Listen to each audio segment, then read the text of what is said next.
আসসালামু আলাইকুম ওরহমতুল্লাহি ওবরাকাতুহু। সুপ্রিয় দর্শক বিন্দুরা, আমরা আপনাদেরকে জানাবো আমরা যে নামাজের জন্য বা ইবাদতের জন্য যে ওযু করি, এই ওযু করার পর একটি ইবাদত আছে, ছোট্ট একটি আমল রয়েছে, যে আমলটি করলে হাদিসে আবু দাউদ শরীফে বর্ণিত হাদিসে পাওয়া যায়, নবীজি সাল্লাল্লাহু আলাইহি সাল্লাম বলেছেন, এই আমলটি যে করবে, অর্থাৎ এই কালিমাটি যে পাঠ করবে, সে ব্যক্তির জন্য আল্লাহ তাআলা আটটি জান্নাতের দরজাসমূহ খুলে দিবেন। সুবহানাল্লাহ।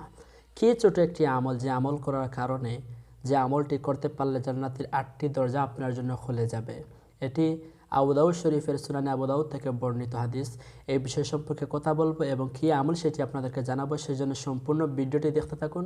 চ্যানেলে নতুন হয়ে থাকলে অবশ্যই এখানে লাল বাটনে ক্লিক করে চ্যানেলটি সাবস্ক্রাইব করে দিবেন এবং পাশে বেল আইকনটি ক্লিক করে উপরের অল বাটনটি প্রেস করে দিবেন। তারপরে যত আপডেট চ্যানেলে দেওয়া হবে, সব আপডেটগুলো আপনি সবার আগে দেখতে পারবেন। এবং ভিডিওটি ভালো লাগলে অবশ্যই এখানে একটি লাইক দিয়ে দিবেন এবং কমেন্টে আপনার মতামতটি অবশ্যই লিখে জানাবেন।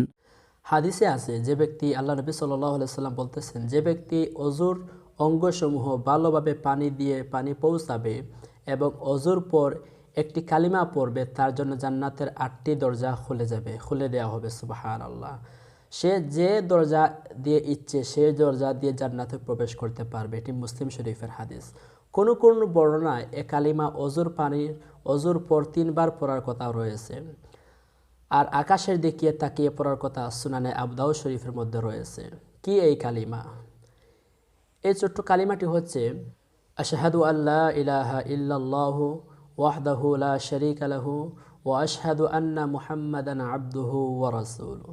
এই ছোট্ট একটি কালিমা শাহাদত যে ব্যক্তি ওযু করার পর আসমানের দিকে তাকিয়ে 3বার পড়বে, কোনো বর্ণনা 3বার রয়েছে বা একবার রয়েছে, যে পাঠ করবে, তার জন্য আল্লাহ তাআলা জান্নাতের 8টি দরজা খুলে দিবেন। সুবহানাল্লাহ। সে ব্যক্তি যে কোনো দরজা দিয়ে ইচ্ছে করলে, যে দরজা দিয়ে ইচ্ছে সেই দরজা দিয়ে জান্নাতে প্রবেশ করতে পারবে। এই আমলটি করার চেষ্টা করবেন এবং প্রতিনিয়ত নতুন নতুন টিপসমূলক ভিডিও পেতে আমাদের এই চ্যানেলটি এখনই সাবস্ক্রাইব করবেন এবং পাশের বেল আইকনটি অন করে দিবেন। দেখা হবে আগামী ভিডিওতে। সেই পর্যন্ত ভালো থাকবেন। আসসালামু আলাইকুম।